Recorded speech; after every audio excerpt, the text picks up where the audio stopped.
Fall 1993. Hotel room in Seattle, Washington. Canadian journalist Erica Ehm sat across from Kurt Cobain for what would become one of his final major interviews. 20 minutes of conversation captured on camera for MuchMusic, archived and largely forgotten until years later when the footage went viral. People who watched the interview decades after Kurt's death noticed something. A moment. A look in Kurt's eyes. A pause that felt heavier than the words around it. As if in that instant, Kurt saw something the rest of us couldn't see yet. His own future. His fate. This is the story of that interview, that moment, and what it might have meant. Before I tell you about the specific moment that viewers found so haunting, you need to understand the context of this interview and why it became so significant. By fall 1993, Nirvana was at the height of their fame. In Utero had just been released. The band was preparing for a major tour. Kurt was dealing with intense public scrutiny, health issues, and personal struggles that would only become fully apparent later. MuchMusic was Canada's version of MTV, a music video channel that also conducted artist interviews. Erica Ehm was one of their main VJs, known for thoughtful conversations with musicians. The Kurt Cobain interview was supposed to be routine promotional content for the new album. But something happened during those 20 minutes that transformed routine promotional footage into something much more profound. A moment that would be analyzed frame by frame decades later. A moment that seemed to reveal something Kurt himself might not have fully understood yet. This is that story. To understand why this interview became so significant, you need to understand where Kurt was in fall. In Utero had been released in September 1993. It was a deliberately abrasive album, recorded with Steve Albini to sound raw and unpolished. Kurt's response to the face commercial success of Nevermind and his discomfort with fame. The album received mixed initial reactions. Some critics loved its rawness. Others found it difficult and inaccessible. There were concerns about whether it would match Nevermind's commercial success. Concerns that bothered record executives, that Kurt seemed almost proud of. Kurt wanted to alienate the casual fans, Dave Grohl later explained. He wanted to make music for people who actually cared about the music, not just the hits. In Utero was his way of filtering the audience. But this artistic stance came with consequences. The pressure from the label, the media scrutiny, the constant questions about whether he'd sold out or whether he was now deliberately sabotaging his own success. Kurt was also dealing with serious health issues, chronic stomach pain that had plagued him for years, issues with substance use, and what would later be understood as depression and other mental health challenges. In the midst of all this, Nirvana was doing promotional interviews. One of those interviews was with MuchMusic in Toronto. Erica Ehm was an experienced interviewer by 1993. She'd interviewed countless musicians as a VJ for MuchMusic, Canada's music video channel. She had a reputation for being personable, but probing, friendly, but not superficial. I always tried to have real conversations, Erica later reflected. Not just promotional questions. I wanted to understand the person, not just get sound bites for the new album. For the in-Euro promotional cycle, journalists were invited to Seattle to interview the band. Erica was sent there with her camera crew.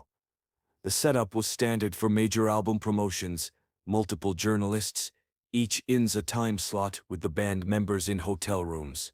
As Erica later wrote, each of us was asked to set up our cameras in a nondescript hotel room and assigned a short window of time with each band member. As soon as one interview would wrap, they'd be escorted to the next. It's an impersonal grind. The Kurt Cobain interview was scheduled as part of this cycle. Standard procedure, questions about the new album, the creative process, the band's plans. Nothing out of the ordinary expected. But from the moment Kurt walked into that hotel room, Erica sensed something different. He was polite but distant, she recalled. Not rude, just somewhere else. Like part of him wasn't in the room. I'd interviewed a lot of musicians who were tired or distracted, but this was different. He seemed like he was carrying something heavy. The interview began with routine questions. What was the recording process like? What was Steve Albini like to work with? How did In Utero differ from Nevermind? Kurt answered these questions with his typical mix of thoughtfulness and deflection. He talked about wanting a rawer sound, about working with Albini, about the songs on the album. Standard interview answers, delivered with an undercurrent of weariness. Then Erica asked a different kind of question, and everything changed. The exact wording of Erica's question has been debated by those who've analyzed the interview. Different versions and edits of the footage exist, but the essence was this. She asked Kurt about fame, about being called the voice of a generation, about whether he felt like he could handle the weight of those applicants. It wasn't a hostile question. It wasn't even particularly unusual. Kurt had been asked about fame and expectations countless times. But something about the way Erica asked it, or something about Kurt's state of mind in that moment hit differently. You can see it in the footage. Kurt, who had been giving relatively pat answers up to that point, paused. A long pause. His eyes shifted downward, then to the side, then back to Erica. His expression changed, from the polite mask of interview mode, to something much more raw. When you watch that moment, one body language analyst later noted, you're seeing someone's defenses drop. Just for a few seconds. You're seeing the person beneath the performer. What Kurt said next has been endlessly quoted and analyzed. He talked about not wanting to be anyone's spokesperson, about feeling uncomfortable with the expectations placed on him, about the impossibility of being authentic while simultaneously being a public figure. But it wasn't just what he said, it was how he said it. The weariness in his voice, the way his shoulders slumped, the look in his eyes that suggested he was talking about something much larger than just fame or expectations. I don't think he was just talking about being famous, Erica reflected years later. I think he was talking about the fundamental exhaustion of existing in a world that felt wrong to him. The fame was part of it, but it was bigger than that. And then came the moment that would be analyzed endlessly by viewers after Kurt's death. In the midst of his answer about fame and expectations, Kurt stopped talking. Mid-sentence, his eyes went distant. For several seconds, longer than any normal conversational pause, he seemed to be looking at something no one else in the room could see. The footage shows a noticeable shift. He appears not just to be thinking about his answer, but to have gone somewhere else mentally. When Kurt resumed speaking, his answer took a different direction. More philosophical, touching mortality, legacy, and what remains after we're gone. These weren't direct responses to Erica's question anymore. Erica, to her credit, didn't interrupt or try to steer him back to promotional talking points. She let him speak. The cameras kept rolling, and what was captured was something much more honest and much than a typical promotional interview. You could see he was struggling, Erica said. Not just with the question, but with something much bigger. I remember thinking, even in that moment, that this wasn't a normal interview anymore. This was someone trying to articulate something he didn't fully understand himself. After that moment, the interview continued, but the tone had shifted. Kurt seemed both more present and more vulnerable. He talked about his daughter Frances, about wanting to be a good father. He talked about art and music and what mattered to him. But underneath all of it was that same heaviness. The sense of someone who was deeply tired, not just physically but existentially. Someone who had thought too much about questions that don't have comfortable answers. Near the end of the interview, Erica asked Kurt what he hoped for the future. His answer was telling. He didn't talk about career success or musical achievements. He talked about wanting to find peace, about hoping things would get easier, about wanting to feel okay. When I heard that answer at the time, I thought he was just talking about dealing with fame and success, Erica recalled. Years later, listening back, you realize he was talking about something much deeper, about whether he could find a way to keep existing in a world that felt overwhelming and wrong. The interview concluded. Kurt thanked Erica and left. The footage was edited down for broadcast. Life continued. Nobody watching at the time thought they'd just witnessed one of Kurt Cobain's final major interviews. Nobody could have known that less than 6 months later, he would be dead. For years, the MuchMusic interview existed only in the archives and in the memories of those who'd seen the original broadcast. It wasn't considered one of the major Kurt Cobain interviews. It didn't have the controversy of the Laurie Tipton interview or the iconic status of the last MTV interview. But in the age of YouTube and viral video, everything changes. Someone uploaded the full interview footage. Then another person uploaded it with analysis. Then fans started creating compilations, focusing on specific moments. The algorithm began recommending it. People began watching and rewatching, analyzing every and every pause, every expression. And that moment, the pause, the distant look, the shift in tone, took on new significance when viewed through the lens of what happened next. Viewers watching after his death found it impossible not to interpret the footage differently. The comment sections filled with analysis, speculation, and grief. People debated what Kurt was thinking in that moment, what he might have realized, and whether the interview revealed something about his future struggles. Erica confronted with the viral status of the interview decades later, had mixed feelings. In an article on her website titled Kurt Cobain and Erica The Story Behind the Interview That Went Viral, Erica shared her perspective on that day and what it became. "I've been asked countless times about that moment," she wrote. "People want to know, did I realize what was happening? Did Kurt say anything off camera? Was there some sign that he was in crisis?" Erica's honest answer: she knew the interview was different, more raw than usual. But she didn't think she was witnessing someone in acute crisis.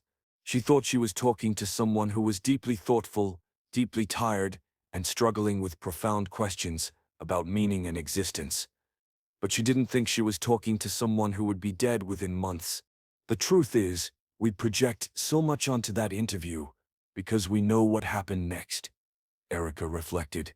We see omens and warnings because we're looking backward from the ending. But in that moment, I was just trying to have an honest conversation with a complicated person. She also pushed back against the idea that the interview revealed Kurt knew his fate. "I don't think he knew he was going to die," Erica wrote. "I think he was someone in tremendous pain, who was trying to articulate that pain. I think he was exhausted and overwhelmed and struggling. But I don't think that moment was him seeing his death. I think it was him trying to express how hard it was to keep living." This distinction matters, because the narrative of Kurt knew his fate can inadvertently romanticize or inevitabilize what happened. It can make his death seem predestined rather than preventable. It can obscure the reality of mental health struggles and the importance of intervention and support. Mental health professionals and those familiar with depression have noted several observable elements in the interview that suggest someone experiencing profound struggle. The pause and distant look are consistent with what clinical psychology recognizes as signs of severe depression. The 1,000-yard stare, the sense of being overwhelmed by thoughts too heavy to articulate. These are documented symptoms that appear when someone is dealing with intense emotional exhaustion. It's important to emphasize a critical distinction. Depression and expressing pain are not the same as planning to die. The interview shows someone in tremendous pain, but not necessarily someone who's made a decision about ending their life. The danger in overinterpreting these moments is that we can miss the reality that intervention and support can change outcomes. Observable elements throughout the interview include minimal eye contact, often looking down or away, closed body posture, arms crossed, shoulders hunched, flat affect when discussing topics that would typically elicit more emotion. The contrast between polite interview persona and moments of raw authenticity. What viewers notice is someone who appears to have learned to perform normalcy while privately struggling. The interview persona drops for moments, revealing genuine pain underneath, before the mask returns. The MuchMusic interview exists within a broader context of Kurt's final year. When you look at all the interviews, performances, and documented moments from 1993 to early 1994, patterns emerge. Multiple interviewers noted similar things. Kurt seeming distant or somewhere else mentally. Answers that went darker and more philosophical than the questions warranted. References to exhaustion, pain, and wanting things to be different. Moments where the interview persona dropped and genuine struggle showed through. There's the MTV Live and Loud performance in December 1993, where Kurt's intensity felt different, more desperate, more final. There's the final live performance in Munich in March 1994, where he seemed barely present. There are various interviews where he talked about death, legacy, and what comes after with an unsettling focus. None of these moments, taken individually, proves anything. People in pain often express that pain in various ways without necessarily planning to die. Depression makes people think and talk about death without necessarily planning suicide. But collectively, they paint a picture of someone who was struggling profoundly and who needed help he wasn't receiving adequately. So what was that moment in the MuchMusic interview? The pause, the distant look, the shift in tone that followed. Was it Kurt seeing his fate? Was it a premonition of his death? Was it the moment he decided to die? Probably not. More likely, it was a moment where the weight of everything he was carrying, the pain, the pressure, the exhaustion, the existential dread, became too heavy to mask. A moment where his authentic self broke through the interview persona. A moment of profound sadness and struggle that happened to be captured on camera. The reason the moment haunts us is not because Kurt knew his fate in that instant. It's because we know his fate now, and we're looking backward at all the moments where his pain showed through. Wishing someone had recognized the depth of his struggle. Wishing someone had intervened. Wishing the story had ended differently. That interview breaks my heart, Erica Ehm wrote. Not because Kurt revealed some terrible knowledge in that moment, but because someone in that much pain should have gotten more help. Because being that exhausted, that overwhelmed, that unable to see a future, that should have been treated as the crisis it was. The MuchMusic interview is valuable, not because it shows Kurt knowing his fate, but because it shows the reality of severe depression and the toll of untreated mental health struggles. It shows how someone can be polite, articulate, and seemingly functional, while privately drowning. And it reminds us that when people show us their pain, even in subtle ways, even in moments they quickly mask, we need to pay attention. We need to take it seriously. We need to offer help. That moment in the interview isn't haunting because it predicted the future.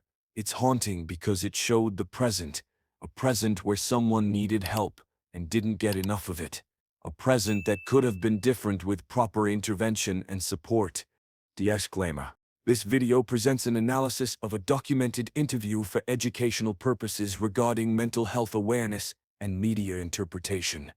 We present this analysis to promote mental health awareness and to honor Kurt's memory by focusing on the importance of help and intervention, not by romanticizing struggle.